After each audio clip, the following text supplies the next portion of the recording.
chill and eat some sushi with me while I talk about some goals.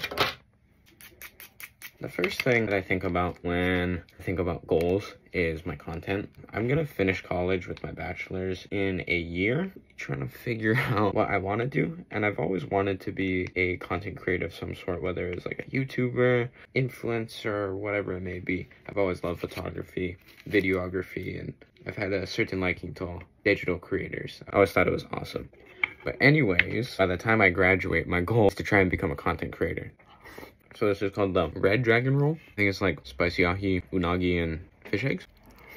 And it's deep fried, like tempura. I recently just sold my truck, and the reason to that is I'm gonna get a hair transplant.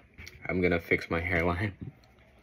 Another goal of mine, I'm really trying to catch any type of fish within the double digits would be amazing. This isn't necessarily a goal, it's more of a want, but I'm definitely trying to get more tattoos soon. Last 2 pieces.